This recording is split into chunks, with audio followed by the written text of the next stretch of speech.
Buenos días, tardes o noches. Nuestro equipo está conformado por María Fernanda León, Ana Paola Cruz, Stephanie Victoria, Alma Daniela Peraza y su servidora Karimia Darga.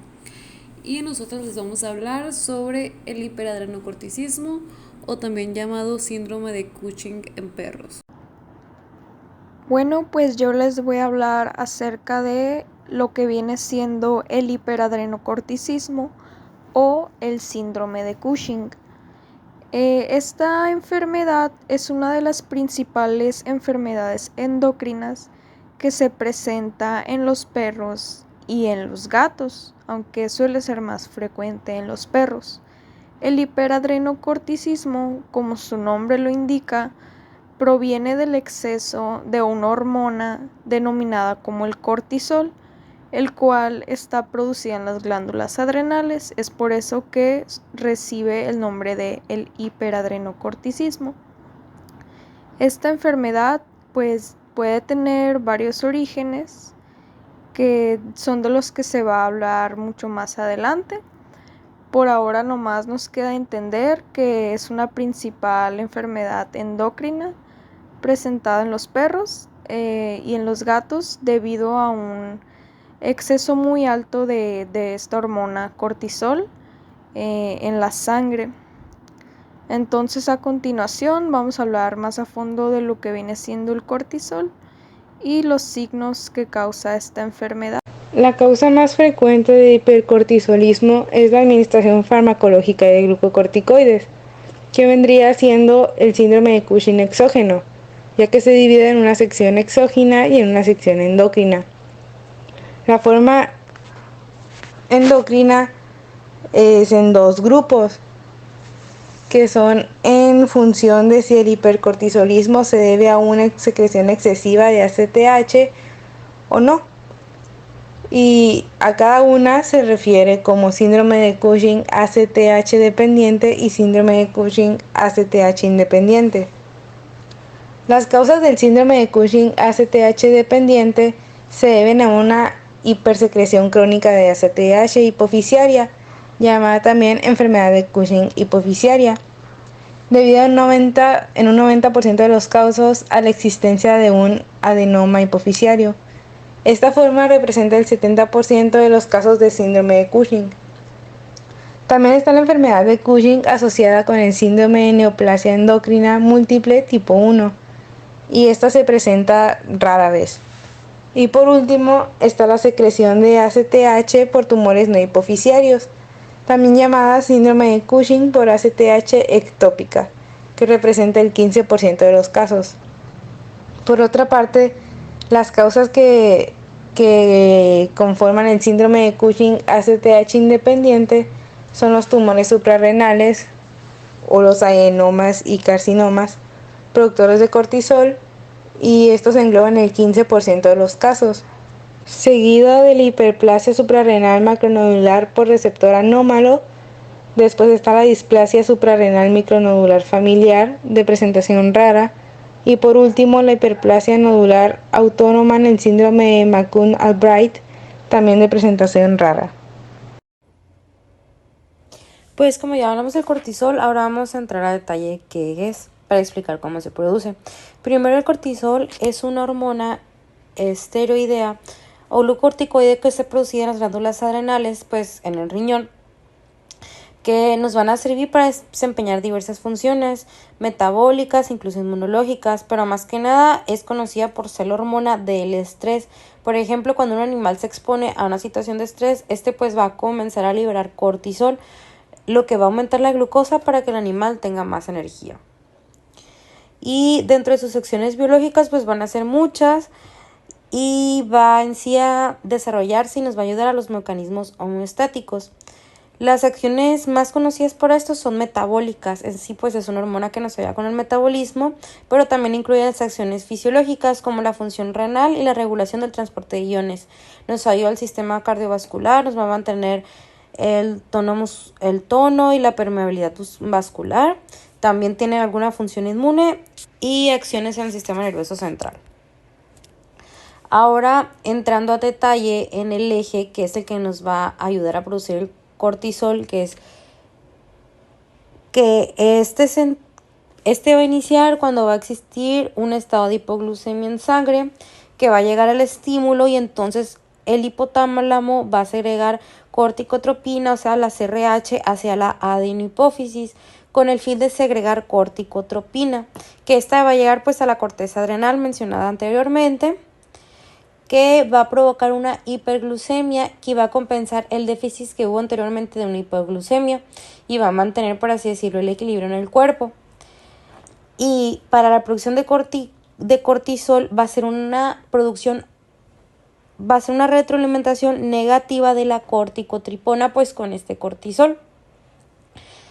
Y esto va a consistir en que cortisol segregado por la corteza adrenal, cuando el organismo detecta que hay suficiente corticotropina, pues le va a mandar para inhibir las hormonas producidas anteriormente y pues de esta manera es como se produce el cortisol en el cuerpo. El efecto del cortisol va a ser diferente a nivel tejido adiposo central, es decir, a nivel tejido adiposo del tronco, a comparación del tejido adiposo periférico, es decir, del tejido adiposo de las extremidades de nuestro individuo.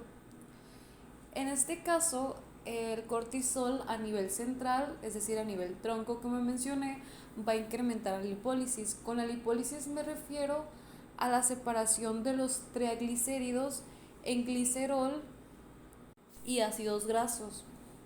Entonces, el cortisol junto con la insulina van a estimular una enzima denominada lipoproteína lipasa y esta va a hacer que se facilite el ingreso de los triglicéridos a las células adiposas para su almacenamiento. Entonces, esta va a desdoblar esta molécula de triglicerol para que ésta pueda entrar a nuestro tejido adiposo y almacenarse. Entonces, en este caso, un individuo que tenga exceso de cortisol, que en este caso estamos hablando de un perro con síndrome de Cushing, va a presentar un exceso de grasa a lo que es a nivel central, que es a nivel de su tronco, y va a tener una disminución de la misma a nivel de los miembros.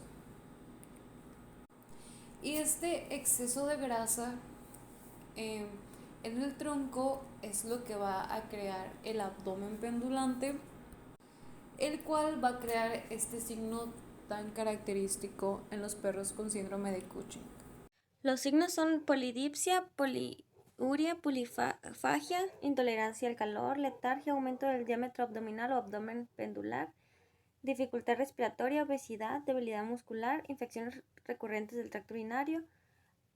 Las manifestaciones cutáneas pueden consistir en alopecia, sobre todo en el tronco del animal, piel fina, telangiectasia, comedones, equimosis, hiperpigmentación cutánea, calcinosis cutánea, pioderma y atrofia cutánea, en especial alrededor de las cicatrices, seborrea y demodicosis secundaria. Y como podemos ver en esta imagen, se aprecia un perrito con síndrome de Cushing con esas características.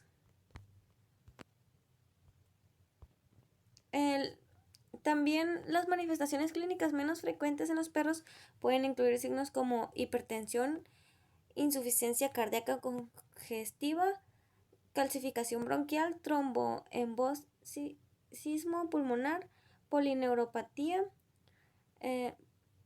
polimiopatía, pseudomiotonía, cambio de comportamiento y ceguera.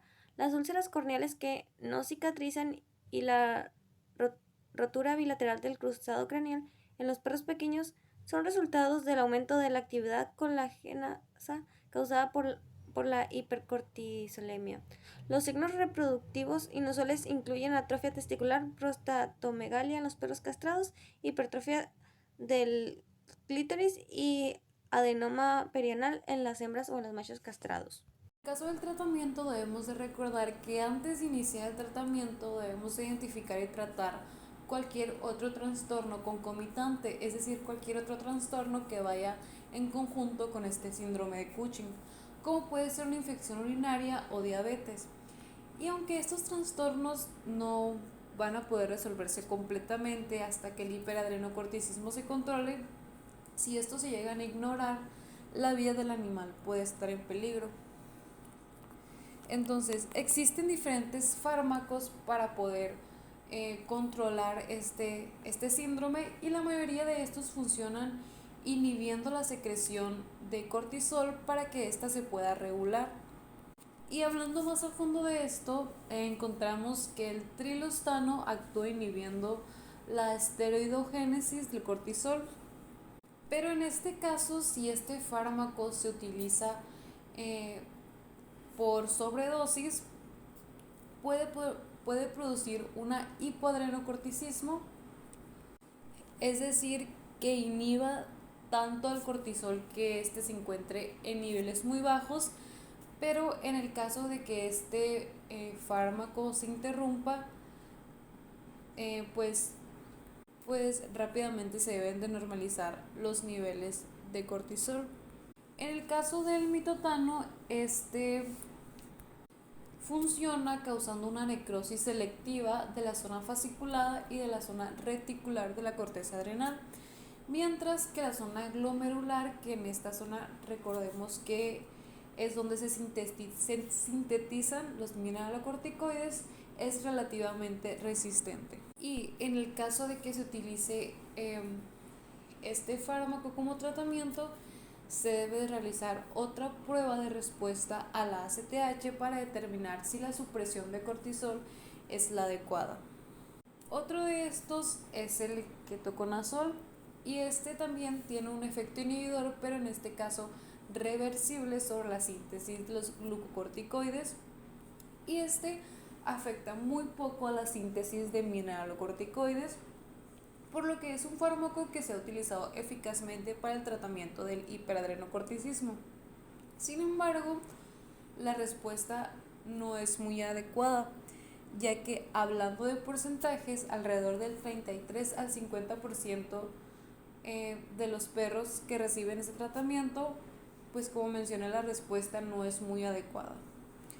Y el último de estos fármacos es el clorhidrato de selegilina, el cual también es un inhibidor, al igual que todos estos fármacos, pero en este caso es un inhibidor irreversible de la monoaminoxidasa. Es decir, que este aumenta la concentración de dopamina, lo que a su vez puede inhibir la liberación de ACTH por parte de la hipófisis. Sin embargo, también hablando de porcentajes en este caso, este tratamiento solo se observa una mejoría de los signos clínicos en el de 10 a 15% de los